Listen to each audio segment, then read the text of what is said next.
Christ is risen. God bless all of you who today have submitted names to be read for the Trisagion service. May their memories be eternal of all those whom we remember on this day. And may God strengthen you throughout this time. Remember that everything in life, even the worst and the greatest in life, is temporary. But the one thing in life that is eternal is God's love for us, His mercy upon us, and His kingdom that lasts forever. I had a funeral the other day. There's been a handful of funerals in the church, a couple of them COVID cases. But the funeral, I reminded the family that it's a difficult time to have a funeral, but the one thing that lasts forever and the one thing that goes on and transcends this understanding that we have here is the mercy of God in the kingdom of heaven. And the fathers of the church write specifically and say, no matter what the greatest is in this life or the worst is in this life, it'll be overshadowed, completely overshadowed by the greatness of the kingdom of heaven. So just remember that in your sufferings, and for those who are sick at home, for those who are sick and tired of being home, for those who are experiencing difficulties with finances and other issues going on. Be prayerful, and just remember too that Christ not only went through everything that we could possibly experience, but He also reminds us too that everything is waiting for us. The eternal life is waiting for us. The love that God has is waiting for us. And I pray that the names that we read today for the memorial service, the Trisagion service, that God embraces their souls and that they pray for you as you continue to pray for them. May their memories be eternal. May God comfort all of you and strengthen you throughout this time.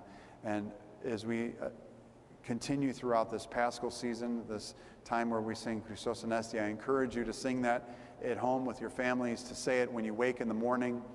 If you forget to say it in the morning and you wear slippers, put an icon of the resurrection in your slipper. Print one out if you don't have one on your computer, stick it in your slipper.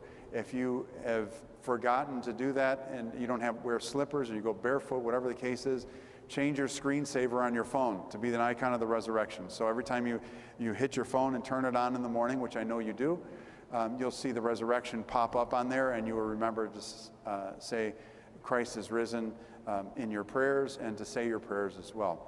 You can set timers on your phone if you forget to say your prayers at night or in the daytime.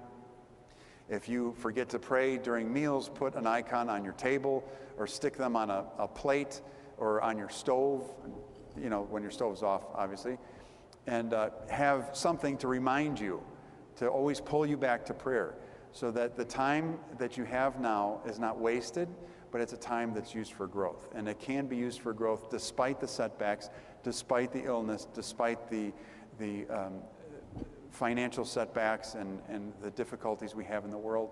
You can still grow. No one can ever take that away from you. It's very important to remember. No one ever can take your spiritual life from you. The fathers of the church say the only person that can take your spiritual life from you is you. And it's not taken away. The fathers say it's given away. So don't give away your spiritual life. Don't worry that anybody's going to take it. Continue to make it stronger. And remember that no one can affect your inner core. That's what Saint Seraphim speaks about. Inner peace, maintaining that inner peace despite the struggles around us. Keep pushing for that inner peace and asking God to come to you, because He will come to you. And sometimes we think He's not listening or it's taking too long. He will come. But just like a child, when a child starts to walk and you let it go and it starts to walk, and they kind of walk like little Frankensteins, and then their legs, they don't know how to bend their knees, and they kind of just truck along the floor, and then they go faster, and then they fall into the arms of a parent, or they fall into a couch and hold on to something, or a table, or whatever. It's the same thing with God. He's sometimes in our lives, He's holding us tight, holding us up, carrying us sometimes. And then other times He lets us go. And it's not that He's far away, but He's a parent just hovering behind us, waiting, walking behind us, watching us, and see how far we can go on our strength.